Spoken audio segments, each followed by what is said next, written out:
Hello friends, આપણે ધોરણ 12 ગણિત વિષયના સ્વાધ્યાય 1.1 પ્રશ્ન 1 ની ગણતરી કરીશું. હવે પ્રશ્ન 1 આ મુજબ છે: નીચે આપેલા સંબંધો પૈકી પ્રત્યેક માટે તે સ્વવાચક, સંમિત અથવા પરંપરિત સંબંધ છે કે નહીં તે નક્કી કરો.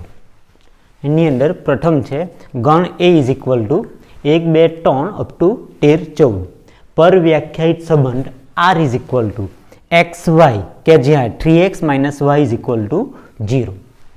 હવે અહીં આપણને ગણ A આપેલો છે જેમાં 1 થી 14 સુધીની પ્રાકૃતિક સંખ્યાઓ છે, એટલે કે 1 થી 14 સુધીની પ્રાકૃતિક સંખ્યાઓ એ ગણ A ના ઘટકો છે અને સંબંધ R આપેલો છે. હવે આ સંબંધ R એ ગણ A પર વ્યાખ્યાયિત સંબંધ R એ આપણે સ્વવાચક છે, સંમિત છે અથવા તો પરંપરિત છે કે નથી એ નક્કી કરવાનું છે. પ્રથમ આપણે ચેક કરીએ આ સંબંધ સ્વવાચક છે કે નહીં એ. હવે સંબંધને સ્વવાચક સંબંધ ક્યારે કહેવાય કે જ્યારે પ્રત્યેક A belongs to A માટે જો A belongs to R થાય, પ્રત્યેક A belongs to A માટે જો A belongs to R થાય તો આપણે કહી શકીએ કે ગણ A પણ વ્યાખ્યાયિત સંબંધ R એ સ્વવાચક સંબંધ છે. આવું પ્રત્યેક ગણ એના પ્રત્યેક ઘટક માટે થવું જોઈએ. હવે આપણે પ્રથમ ઘટક માટે જોઈએ. પ્રથમ ઘટકની કિંમત છે 1. ઓકે, 1 એ ગણ એનો ઘટક છે તો ક્રમયુક્ત જોડ 1 1 માટે. હવે 1 1 ક્યારે સંબંધ R ધરાવતો એ કહી શકીએ આપણે કે જ્યારે આ કન્ડિશનનું પાલન કરે 3x - y = 0. તો 1 1 માટે આપણે જોઈએ 3x - y = 0 થાય છે કે નહીં. 3x - y = 3 × 1 - 1 is equal to 3 - 1 is equal to 2. Okay, so 3x - y = 2 which is not equal to 0. એનો મતલબ થયો કે 1 1 does not belongs to R. Okay, એટલે કે ઘટક A પોતે જ પોતાના સાથે સંબંધ R ધરાવતો નથી. આના પરથી આપણે કહી શકીએ કે સંબંધ R એ સ્વવાચક નથી.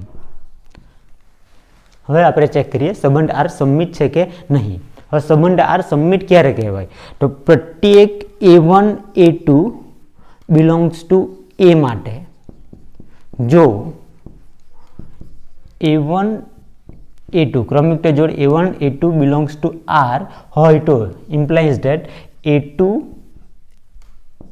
A1 belongs to R થાય તો આપણે કહી શકીએ કે આ સંબંધ ગણ A પર વ્યાખ્યાયિત સંબંધ R એ સંમિત સંબંધ છે. જો A1 A2 belongs to R થતું હોય તો A2 A1 belongs to R પણ થાય તો આપણે કહી શકીએ કે સંબંધ R એ સંમિત સંબંધ છે.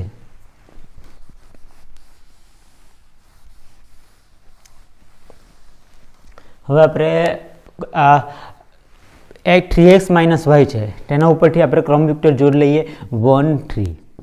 ક્રમયુક્ત જોડ 1 3 માટે આપણે ચેક કરીએ એ સંબંધ R ધરાવે છે કે નહીં. આપણે ઇઝીલી જોઈ શકીએ કે ક્રમયુક્ત જોડ 1 3 સંબંધ R ધરાવે છે કારણ કે એની કિંમત આપણે 3x - y માં મૂકીએ તો આપણને મળશે 3 × 1 - 3. therefore 3 - 3 is equal to 0. એટલે કે ક્રમયુક્ત જોડ 1 3 એ કન્ડિશન 3x - y = 0 નું પાલન કરે છે. એનો મતલબ થયો કે ક્રમયુક્ત જોડ 1 3 belongs to R. ઓકે, હવે 3 1 belongs to R થવું જોઈએ તો કહેવાય કે આ સંબંધ સંમિત સંબંધ છે. 3 1 માટે ક્રમયુક્ત જોડ 3 1 માટે 3x - y = 3 × 3 - 1. x ની કિંમત 3 છે અને y ની કિંમત 1 છે. 9 - 1 is equal to 8 is not equal to 0. અહીં 3x - y = 0 થવું જોઈએ પરંતુ 0 થતું નથી. એનો મતલબ કે 3 1 does not belongs to 3 1 does not belongs to R. એટલે અહીં 1 3 belongs to R છે પરંતુ 3 1 does not belongs to R. Therefore આપણે કહી શકીએ કે સંબંધ આર એ સમમિત સંબંધ નથી. એટલે અહીંયા આપણે એક જ જોડ માટે ચેક કરી લીધું. આવું કોઈ પણ પ્રત્યેક એટલે કોઈ પણ ક્રમયુક્ત જોડ A1 A2 માટે જો A1 A2 belongs to R થતું હોય તો A2 A1 belongs to R થવું જ જોઈએ, તો જ આપણે કહીએ કે આ સંબંધ સમમિત સંબંધ છે. હા, અહીંયા 1 3 બિલોંગ્સ ટુ R થઈ ગયું આપણે, અને 3 1 બિલોંગ્સ ટુ R, ધારો કે અહીં નહીં થતું પણ ધારો કે થઈ ગયું, પરંતુ કોઈ બીજી જોડ માટે આ કન્ડિશન ફૂલફિલ ના થતી હોય, એટલે કે આવું ના થતું હોય તો આપણે એવું ના કહી શકીએ કે આ સંબંધ સમમિત છે. હવે આપણે આ સંબંધ પરંપરિત છે કે નહીં એ ચેક કરીએ. તો સંબંધ પરંપરિત છે કે નહીં એવું આપણે ક્યારે કહી શકીએ કે જ્યારે તો જો 3 ઘટકો લઈ લઈએ આપણે, A1 A2 A3 belongs to A.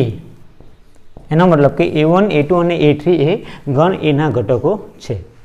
એના માટે જો A1 A2 belongs to R તથા A2 A3 belongs to R implies that A1 A3 belongs to R હોય તો આપણે કહી શકીએ કે ગણ એ પણ વ્યાખ્યાયિત સંબંધ R એ પરંપરિત સંબંધ છે. એટલે કે જો પ્રત્યેક ગણ એની પ્રત્યેક પ્રત્યેક ઘટક એટલે A1 A2 A3 માટે જો A1 A2 belongs to R હોય તથા A2 A3 belongs to R હોય તો A1 A3 belongs to R પણ થતું હોય તો આપણે કહી શકીએ કે આ સંબંધ R એ પરંપરિત સંબંધ છે.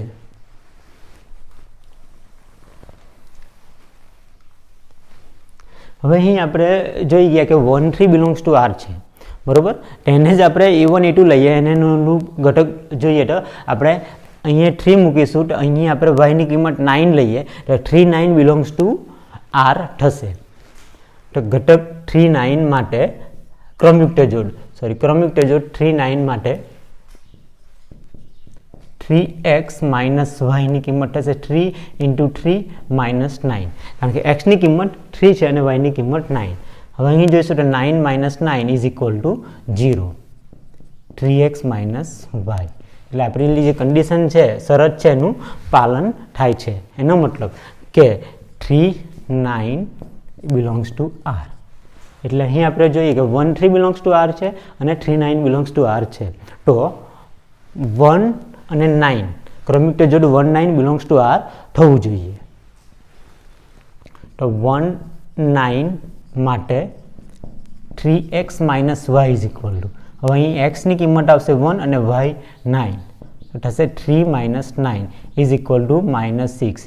It is not equal to 0, બરોબર. એટલે કે 3x માઇનસ y 0 થવું જોઈએ, શરતનું પાલન થતું નથી. એનો મતલબ કે 1 9 does not belongs to R. એટલે અહીં 1 3 બિલોંગ્સ ટુ R તથા 3 9 બિલોંગ્સ ટુ R છે, પરંતુ 1 9 does not belongs to R. તેથી આપણે કહી શકીએ કે સંબંધ R પરંપરિત સંબંધ નથી. એથી R એ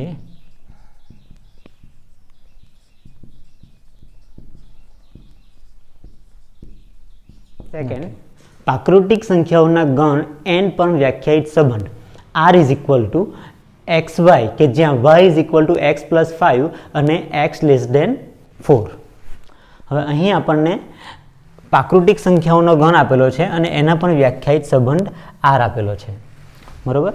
અને એ ક્રમયુક્ત જોડ xy માટે સંબંધ આપેલો છે આપણને y is equal to x plus 5 અને x લેસ ધેન 4, એટલે કે x ની કિંમત 4 કરતાં નાની હોવી જોઈએ અને y ની કિંમત ગમે તે પ્રાકૃતિક સંખ્યા હોઈ શકે, કારણ કે y માટે કંઈ ઉલ્લેખ કરેલો નથી. તો આપણે x ની અલગ અલગ કિંમત માટે x ની કિંમત 4 કરતા નાની અને x પાછું પ્રાકૃતિક સંખ્યા એટલે x ની કિંમત આવશે શક્ય કિંમત 1, 2 અને 3, 1, 2 અને 3. તો એ 3 કિંમત માટે આપણે y ની કિંમત કેટલી આવશે તે આપણે શોધી લઈએ. તો જો x ઇઝ ઇક્વલ ટુ 1 હોય તો y is equal two 1 plus 5 is equal two 6. x is equal two 2 હોય તો y is equal two 2 plus 5 is equal two 7 અને x ઇઝ ઇક્વલ ટુ 3 હોય તો y is equal two 3 plus 5 is equal two 8. માટે આરના ઘટકો કયા કયા થશે? 1, 6, 2, 7 અને 3, 8. આ 3 જ ઘટકો આવશે કારણ કે x ની શક્ય કિંમત 3 જ છે. આપણને આરના ઘટકો મળી ગયા ડાયરેક્ટ 1, 6, 2, 7 અને 3, 8. હવે આ સંબંધ સ્વવાચક છે કે નહીં એ ચેક કરીએ. હવે સ્વવાચક ક્યારે કહેવાય કે જ્યારે બધા જ ઘટકો ગણના બધા જ ઘટકો પોતે જ પોતાના સાથે સંબંધ r ધરાવતો હોય ત્યારે આપણે કહી શકીએ કે એ સ્વવાચક છે. તો અહીં આપણે ઘટક 1 માટે લઈએ તો 1, 1 એ પ્રાકૃતિક સંખ્યા છે તો 1, 1 બિલોંગ્સ ટુ r થવું જોઈએ, પરંતુ તમે r ના ઘટકોમાં જોશો તો 1, 1 નહીં દેખાતું. That means 1, 1 does not belongs to r. બરોબર, તેથી આપણે કહી શકીએ કે સંબંધ r એ સ્વવાચક નથી.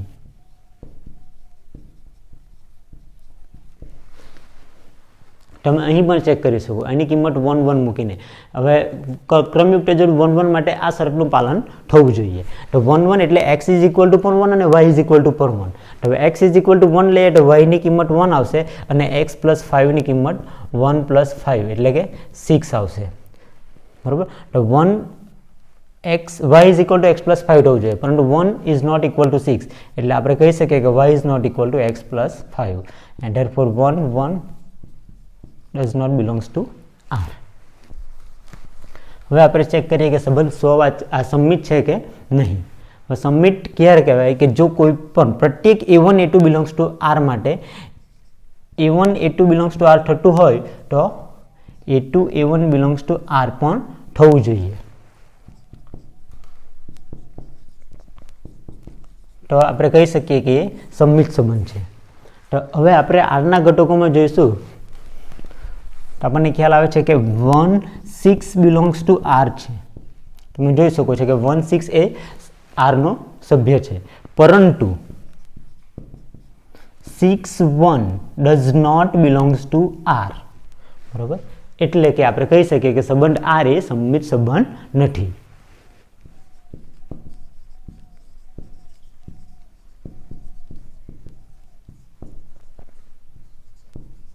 હવે આપણે ચેક કરવાનું છે કે પરંપરિત છે કે નહીં. હવે એના માટે આપણે અગાઉ પણ ડિસ્કસ કર્યું એ પ્રમાણે a1, a2, a3 belongs to a એટલે ગણ એના ઘટકો a1, a2, a3 માટે જો a1, a2 belongs to r હોય, a2, a3 belongs to r હોય તો a1, a3 બિલોંગ્સ ટુ પણ r થાય તો આપણે કહીએ કે એ સ્વવાચક કહેવાય. તો પ્રત્યેક a1, a2, a3 belongs to r માટે ધારો કે a1, a2 belongs to r તથા a2, a3 belongs to r. આપણે ધારી લીધું કે a1, a2 belongs to r છે અને a2, a3 belongs to r છે. એનો મતલબ થશે કે જો a1, a2 belongs to r હોય તો આના મુજબથી a2 is equal to a1 plus 5 થવું જોઈએ, કારણ કે એક્સ વાય સંબંધ આ રીતે દર્શાવેલો છે કે ક્રમયુક્ત જોડે એક્સ વાય માટે y is equal to x plus 5. તો અહીં y ની બદલે a2 છે અને x ની બદલે a1 છે, એટલે કે a2 is equal to a1 plus 5 થશે, કારણ કે આ સંબંધ r ધરાવે છે. અને a3 is equal two a2 plus a2 plus 5. બરોબર, હવે a1, a2 belongs to r છે અને a2, a3 belongs to r છે. તેથી આપણે a1, a3 belongs to R છે એવું સાબિત કરવાનું, અને જો A1 A3 belongs to R થાય તો આપણે કહી શકીએ કે પરંપરિત સંબંધ છે. એનો મતલબ કે A3 is equal to A1 plus 5 થતું હોય તો, એટલે કે A3 is equal to A1 plus 5 થતું હોય તો કહી શકાય કે A1 A3 belongs to R છે અને સંબંધ આર એ પરંપરિત સંબંધ છે. તો જોઈએ આપણે થાય છે કે નહીં. હવે અહીં આપણને આપેલું છે A3 is equal two A2 plus 5. A2 ની કિંમત મૂકીએ તો A2 is equal to A1 plus 5 તો આવશે A1 plus 5 plus 5. A3 is equal two, therefore A3 is equal to A1 plus 10, પરંતુ A3 is equal to A1 plus 5 થવું જોઈએ, is not equal to A1 plus 5. એટલે આપણી જે આ શરત છે એનું પાલન થતું નથી. તેથી આપણે એવું કહી શકીએ કે A1 A3 does not belongs to R. એટલે અહીં A1 A2 belongs to R છે તથા A2 A3 belongs to R છે, પરંતુ A1 A3 does not belongs to R. તેથી આપણે કહી શકીએ કે સંબંધ R પરંપરિત નથી. અહીં પણ ગણ n પ્રાકૃતિક સંખ્યાઓના ગણ n પણ વ્યાખ્યાયિત સંબંધ R એ સ્વવાચક પણ નથી, સંમિત પણ નથી અને પરંપરિત પણ નથી. થર્ડ, ગણ A ઇઝ ઇક્વલ ટુ 1 2 3 4 5 6 પર વ્યાખ્યાયિત સંબંધ R is equal two XY કે જ્યાં Y એ X વડે વિભાજ્ય છે. હવે અહીં આપણને ગણ એના 6 ઘટકો આપેલા છે, 1 2 3 4 5 અને 6, અને સંબંધ R આ મુજબ છે કે Y એ X વડે ક્રમિક જોડ XY માટે Y એ X વડે વિભાજ્ય છે. હવે આપણે જાણીએ છીએ કે પ્રત્યેક ઘટક પોતે જ પોતાના વડે વિભાજ્ય હોય છે. પ્રત્યેક ઘટક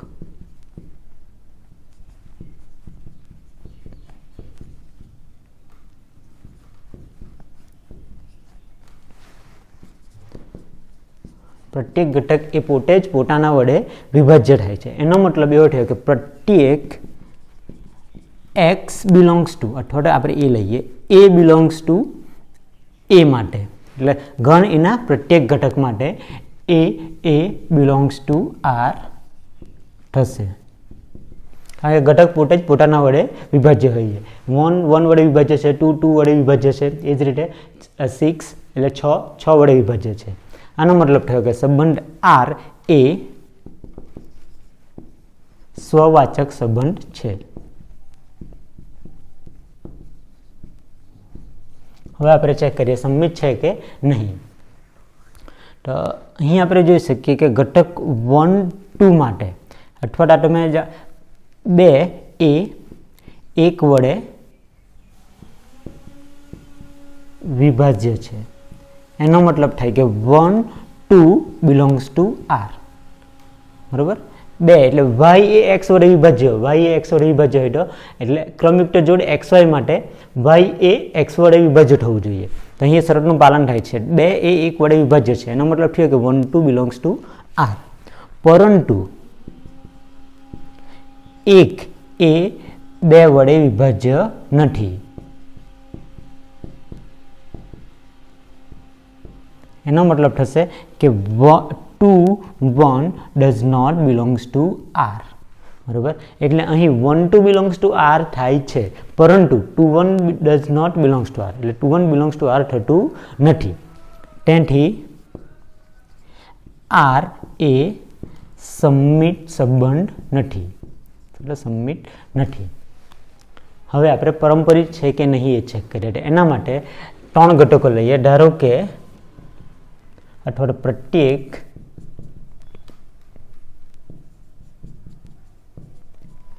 A1 A2 A3 belongs to A માટે, એના મતલબ કે A1 A2 A3 એ એના ઘટકો છે. તો ધારો કે A1 A2 belongs to R, બરોબર, હવે જો A1 A2 belongs to R, એનો મતલબ થાય કે A2 એ A1 વડે વિભાજ્ય છે. એટલે આપણે એવું લખી શકીએ કે A2 is equal two M into A1. કોઈ પ્રાકૃતિક સંખ્યા માટે A2 is equal two M into A1, કારણ કે A2 એ A1 વડે વિભાજ્ય છે. એ જ રીતે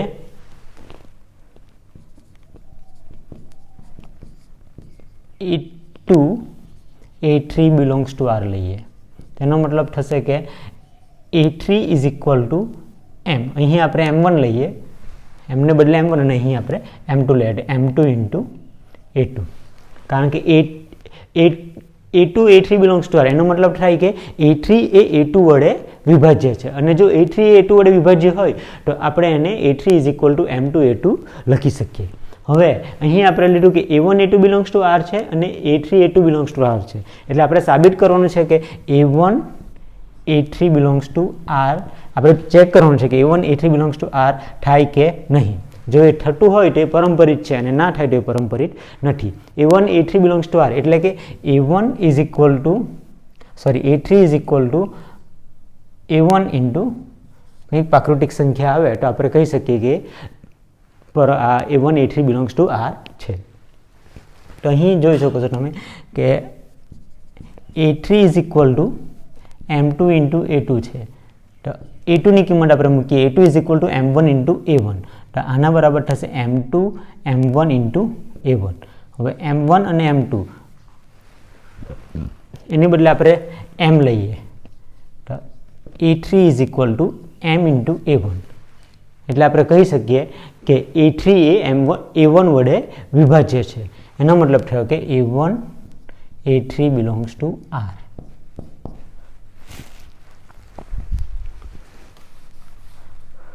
આમ જો A1 A2 belongs to R તથા A2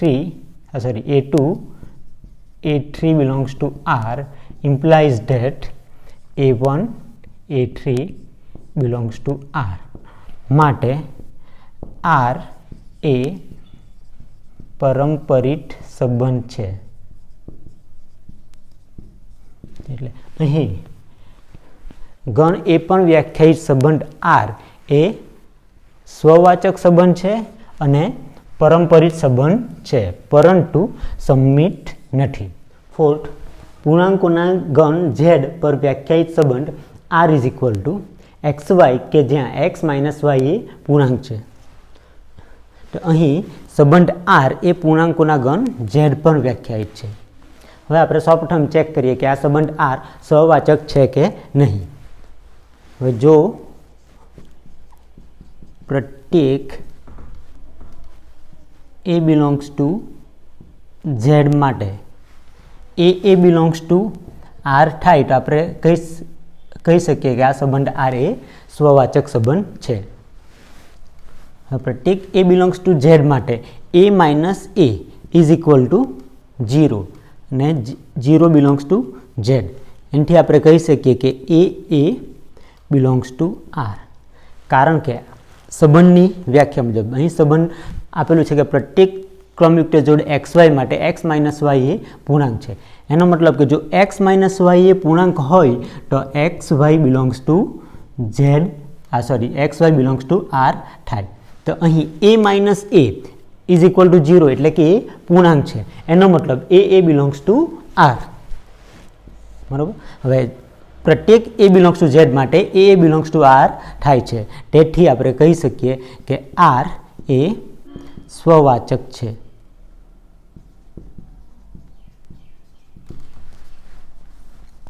હવે સંબંધ સંમિત છે કે નહીં એ આપણે ચેક કરીએ. તેના માટે પ્રત્યેક A1 A2 belongs to Z માટે આપણે ધારી લઈએ કે ધારો કે A1 A2 belongs to R છે. એનો મતલબ કે જો A1 A2 belongs to R implies that A1 minus A2 પૂર્ણાંક સંખ્યા છે. XY બિલોંગ્સ ટુ R એનો મતલબ એવો થાય કે X માઇનસ Y એ પૂર્ણાંક છે. એના ટેનથી જો A1 A2 belongs to R થતું હોય તો A1 માઇનસ A2 એ પૂર્ણાંક સંખ્યા છે, એટલે A1 minus A2 belongs to Z.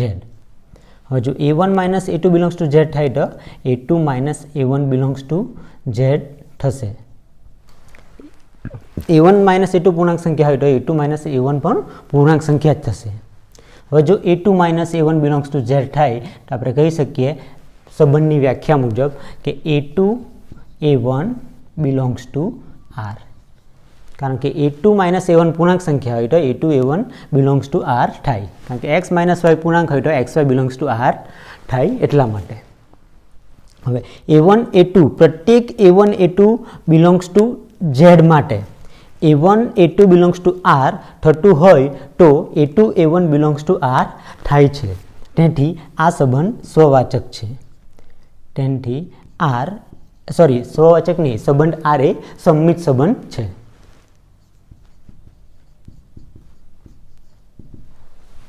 હવે આપણે ચેક કરીએ કે આ સંબંધ પરંપરિત છે કે નહીં.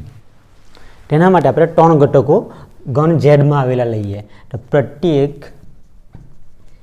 A1 A2 A3 belongs two Z માટે આપણે ધારી લઈએ કે ધારો કે A1 A2 belongs to R તથા A2 A3 belongs to R છે. હવે જો A1 A2 belongs to R તથા A2 A3 belongs to R થતું હોય તો A1 માઇનસ A2 એ પૂર્ણાંક છે, એટલે એનો મતલબ કે A1 minus A2 belongs to Z તથા A2 A3 belongs to R, એનો મતલબ થાય કે A2 minus A3 belongs two Z, સંબંધ Rની વ્યાખ્યા મુજબ. હવે જો A1 માઇનસ A2 પૂર્ણાંક સંખ્યા હોય અને A2 માઇનસ A3 પૂર્ણાંક સંખ્યા હોય તો એ બેનો સરવાળો, બે પૂર્ણાંક સંખ્યાઓનો સરવાળો પણ પૂર્ણાંક સંખ્યા જ થાય, એટલે કે A1 minus A2 plus A2 minus A3 belongs two Z થશે. એનો મતલબ કે A2 minus A2 plus A2 cancel થઈ જશે, એટલે A1 minus A3 belongs two Z. હવે સંબંધની વ્યાખ્યા મુજબ જો A1 minus A3 belongs two Z થતું હોય તો A1 A3 belongs to R થાય. આમ અહીં પ્રત્યેક A1 A2 A3 belongs two Z માટે જો A1 A2 belongs to R તથા A2 A3 belongs to R થતું હોય તો A1 A3 belongs to R થાય છે. તેથી આ સંબંધ R એ પરંપરિત સંબંધ છે.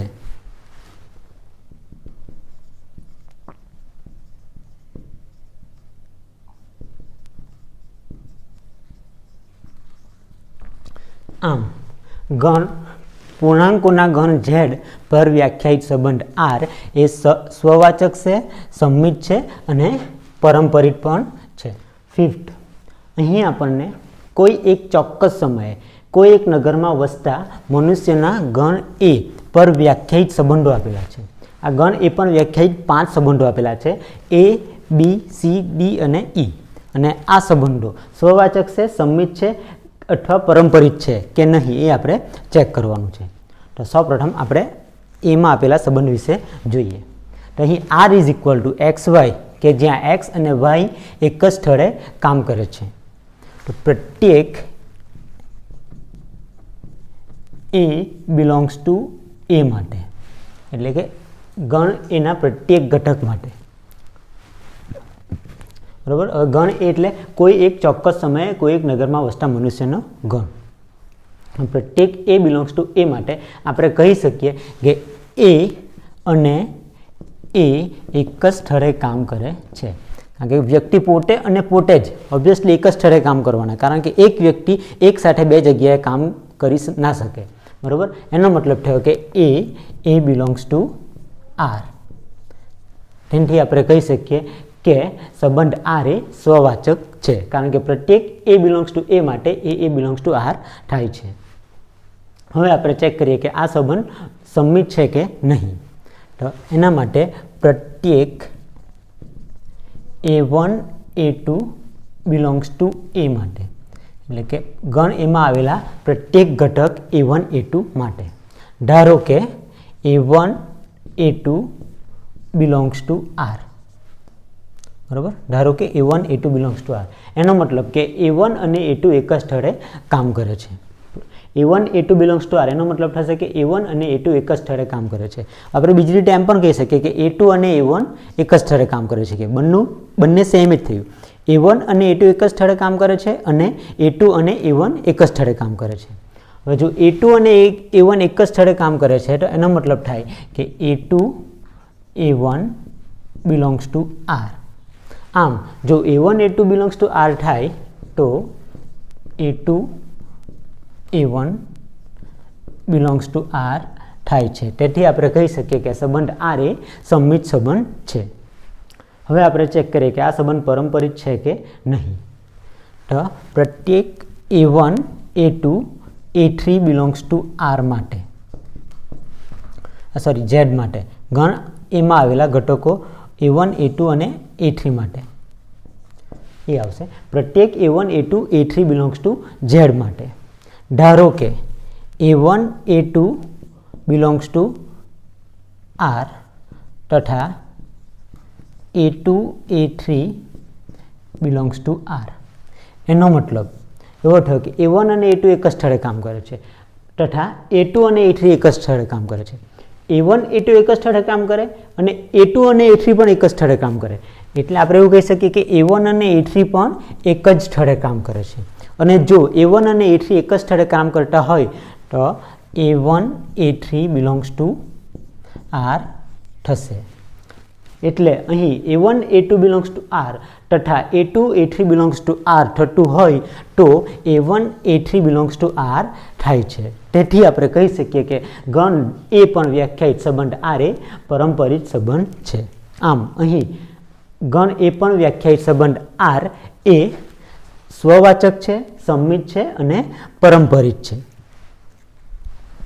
હવે આપણે ગણ બીમાં આપેલ સંબંધ વિશે જોઈએ.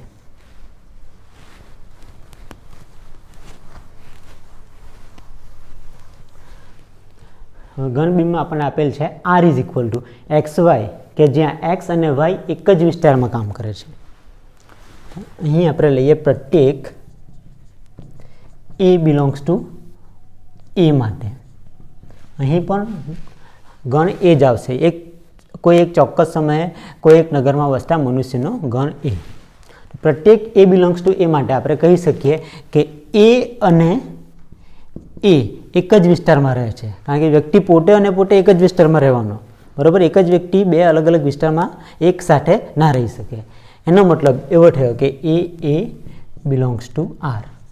A અને A એક જ વિસ્તારમાં રહે છે, એનો મતલબ થાય A બિલોંગ્સ ટુ R. તેથી R એ સ્વવાચક સંબંધ છે, કારણ કે પ્રત્યેક A બિલોંગ્સ ટુ A માટે A બિલોંગ્સ ટુ R થાય છે. હવે આપણે આ સંબંધ સમમિત છે કે નહીં એ ચેક કરીએ. તો પ્રત્યેક A1 A2 belongs to A માટે ધારી લઈએ કે ધારો કે A1 A2 belongs to R છે. હવે A1 A2 belongs to R છે, એનો મતલબ એવો થશે કે A1 અને A2 એક જ વિસ્તારમાં રહે છે. A1 A2 belongs to R એટલે કે A1 અને A2 એક જ વિસ્તારમાં રહે. હવે જો A1 અને A2 એક જ વિસ્તારમાં રહે એને આપણે બીજી રીતે કહી શકીએ કે A2 અને A1 એક જ વિસ્તારમાં રહે. જો A2 અને A1 એક જ વિસ્તારમાં રહે તો એનો મતલબ એવો થશે કે A2 A1 belongs to R. આમ જો A1 A2 belongs to R થાય તો A2 A1 belongs to R થાય છે. તેથી આ સંબંધ R એ સમમિત સંબંધ છે. હવે આપણે જોઈએ કે આ સંબંધ પારંપરિક છે કે નહીં. તો પ્રત્યેક A1 A2 A3 belongs to A માટે ધારો કે A1 A2 belongs to A તથા A2 A3 belongs to A. હવે A1 A2 belongs to A એનો મતલબ કે A1 અને A2 એક જ વિસ્તારમાં રહે છે તથા A2 A3 belongs to A એનો મતલબ કે A2 અને A3 એક જ વિસ્તારમાં રહે છે. આમ A1 A2 એક જ વિસ્તારમાં રહે છે અને A2 અને A3 એક જ વિસ્તારમાં રહે છે, એટલે કે આપણે એવું બી કહી શકીએ કે A1 અને A3 પણ એક જ વિસ્તારમાં રહે છે. એટલે A1 અને A3 એક જ વિસ્તારમાં રહે, તો એનો મતલબ થાય કે A1 A3 belongs to R. બરાબર, અહીં R છે. ધારો કે A1 A2 belongs to R તથા A2 A3 belongs to R માટે. બરાબર, આમ જો A1 A2 belongs to R તથા A2 A3 belongs to R થાય તો A1 A3 belongs to R થાય છે. જેનાથી આ સંબંધ R એ પરંપરિત સંબંધ છે. આમ ગણ એ પણ વ્યાખ્યાયિત સંબંધ R એ સંમિત સંબંધ છે, સ્વવાચક સંબંધ છે અને પરંપરિત સંબંધ છે.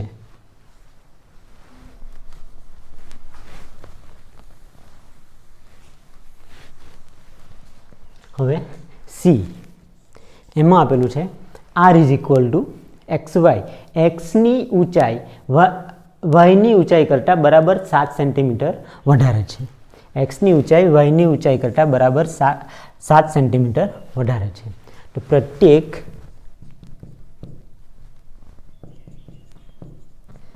A બિલોંગ્સ ટુ A માટે A does not belongs to R, કારણ કે વ્યક્તિ પોતે જ પોતાના કરતાં 7 મીટર ઊંચો ના હોઈ શકે. એ બિલોંગ્સ ઘટક એ માટે શું થશે? એની ઊંચાઈ કરતાં બરાબર 7 સેન્ટીમીટર વધારે છે, એટલે વ્યક્તિ પોતે જ પોતાના કરતાં 7 સેન્ટીમીટર ઊંચો ના હોઈ શકે, એટલે એ does not belongs to R. એનો મતલબ કે R એ સ્વવાચક નથી. હવે આપણે સંમિત છે કે નહીં એ ચેક કરીએ. એના માટે પ્રત્યેક A1 A2 belongs to A માટે ધારી લઈએ કે A1 A2 belongs to R છે. એનો મતલબ એવો થશે કે A1 ની ઊંચાઈ A2 ની ઊંચાઈ કરતાં બરાબર 7 સેન્ટીમીટર વધારે છે.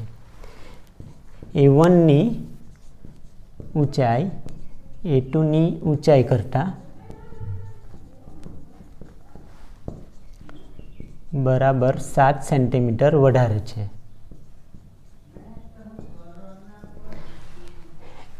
એનો મતલબ હવે A1 ની ઊંચાઈ A2 ની ઊંચાઈ કરતાં બરાબર 7 સેન્ટીમીટર વધારે છે, તો A2 ની ઊંચાઈ A1 ની ઊંચાઈ કરતાં બરાબર 7 સેન્ટીમીટર વધારે થશે નહીં.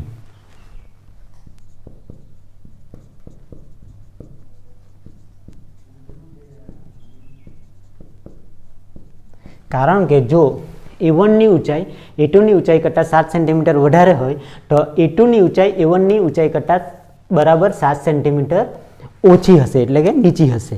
એનો મતલબ એવો થાય કે A2 ની ઊંચાઈ A1 ની ઊંચાઈ કરતાં બરાબર 7 સેન્ટીમીટર વધારે નથી, એટલે કે A2 A1 does not belongs to R.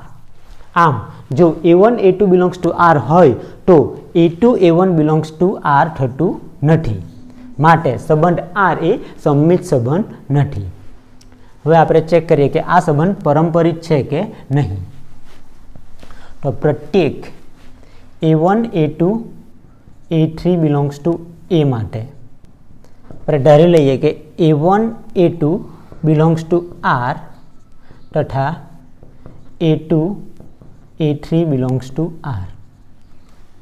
બરાબર, હવે A1 A2 belongs to R એનો મતલબ કે A1 ની ઊંચાઈ A2 ની ઊંચાઈ કરતાં બરાબર 7 સેન્ટીમીટર વધારે છે. ધારો કે આ A1 ની ઊંચાઈ છે અને આ A2 ની ઊંચાઈ છે, A1 અને A2.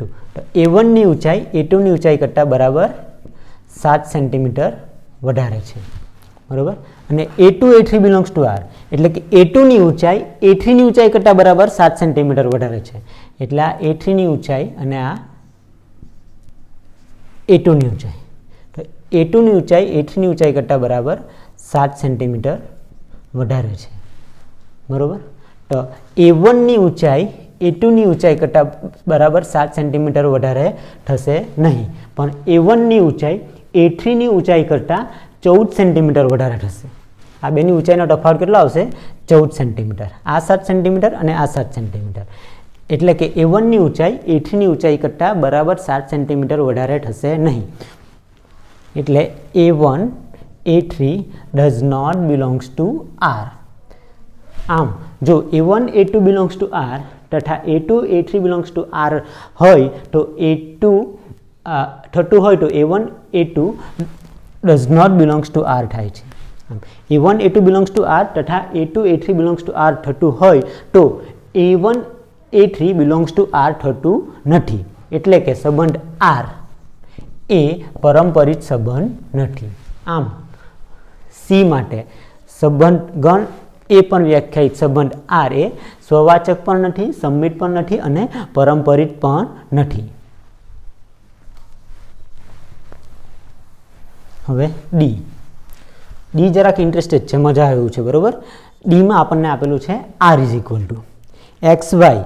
એક્સ એ વાયની પત્ની છે, બરોબર. હવે આપણે એને જોઈએ કે સ્વવાચક છે કે નહીં. તો પ્રત્યેક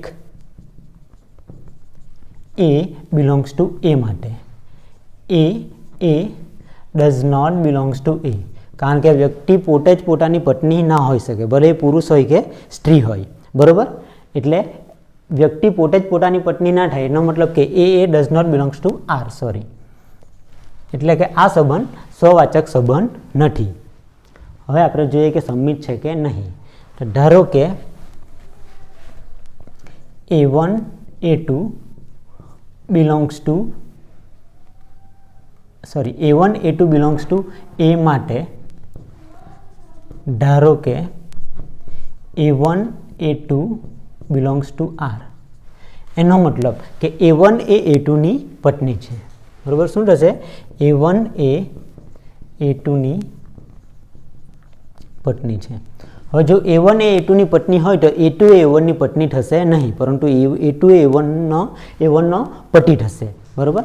આમ A2 એ A1 ની પત્ની થશે નહીં, કારણ કે જો A1 એ A2 ની પત્ની હોય તો A2 એ A1 નો પતિ થશે, એટલે કે A2 એ A1 ની પત્ની થશે નહીં.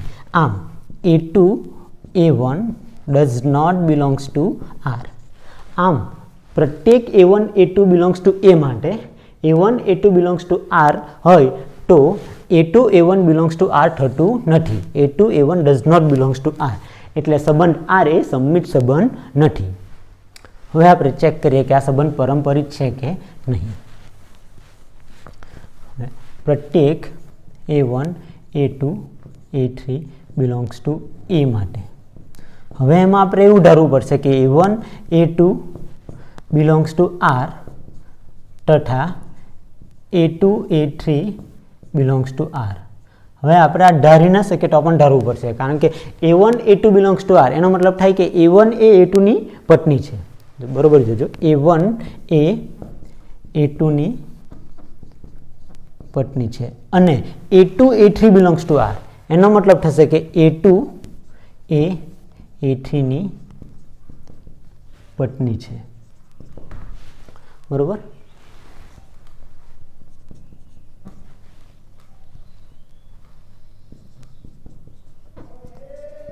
હવે જો A1 એ A2 ની પત્ની હોય તો A1 પુરુષ થશે, બરોબર.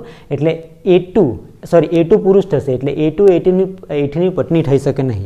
પરંતુ સ્વવાચક આપણે સાબિત કરવા માટે આપણે ધારવું પડે કે A1 A2 belongs to R તથા A2 A3 belongs to R. એનો મતલબ એવો થાય કે A1 એ A2 ની પત્ની છે અને A2 એ A3 ની પત્ની છે. હવે જો આવું હોય તો A1 એ A3 ની પત્ની હોઈ શકે નહીં.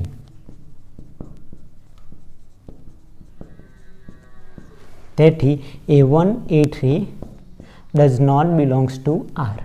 આમ જો પ્રત્યેક A1 A2 A3 belongs to A માટે જો A1 A2 belongs to R તથા A2 A3 belongs to R હોય તો A1 A3 belongs to R થતું નથી, કારણ કે A1 A3 does not belongs to R થાય છે. તેથી આપણે કહી શકીએ કે આ સંબંધ R એ પરંપરિત સંબંધ નથી. હવે લાસ્ટ R ઈમાં આપણને એવું આપેલું છે કે R is equal to x y, x કે જ્યાં એક્સ એ વાયનો પિતા છે, બરોબર. તો અહીં પ્રત્યેક એ બિલોંગ્સ ટુ એ માટે, એટલે ગણ એના પ્રત્યેક ઘટક એ માટે ઓબ્વિયસ ફેક્ટ વસ્તુ છે કે એ does not belongs to R, કારણ કે વ્યક્તિ પોતે જ પોતાનો પિતા હોઈ શકે નહીં. બરાબર, એનો મતલબ કે સંબંધ આર એ સ્વવાચક સંબંધ નથી. હવે પ્રત્યેક A1 A2 બિલોંગ્સ ટુ એ માટે ધારો કે A1 A2 belongs to R, એનો મતલબ કે A1 એ A2 નો પિતા છે.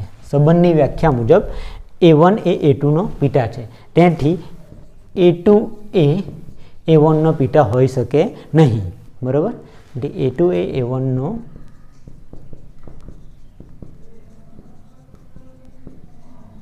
નહીં. આમ A2 A1 does not belongs to R.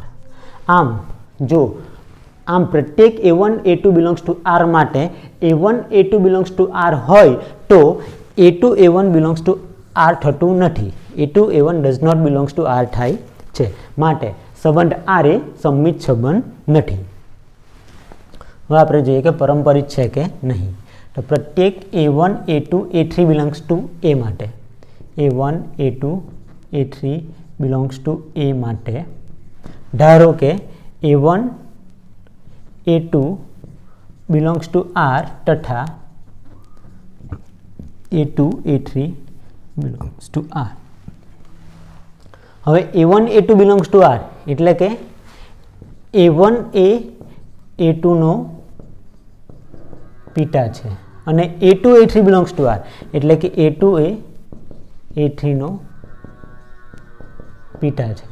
હવે A1 A2 નો પિતા હોય અને A2 A3 નો પિતા હોય તો A1 એ A3 નો દાદા થશે, એટલે A1 A3 નો પિતા થશે નહીં. માટે A1 એ A3 નો પિતા હોઈ શકે નહીં. એનો મતલબ એવો થયો કે A1 A3 does not belongs to R. આમ જો આમ પ્રત્યેક A1 A2 A3 belongs to R માટે જો A1 A2 belongs to R તથા A2 A3 belongs to R હોય તો A1 A3 belongs to R થતું નથી. A1 A3 does not belongs to R થાય છે. તેથી આપણે કહી શકીએ કે સંબંધ R એ પરંપરિત સંબંધ નથી. આમ અહીં ગણ એ પણ વ્યાખ્યાયિત સંબંધ R એ સ્વવાચક પણ નથી, સંમિત પણ નથી અને પરંપરિત પણ નથી.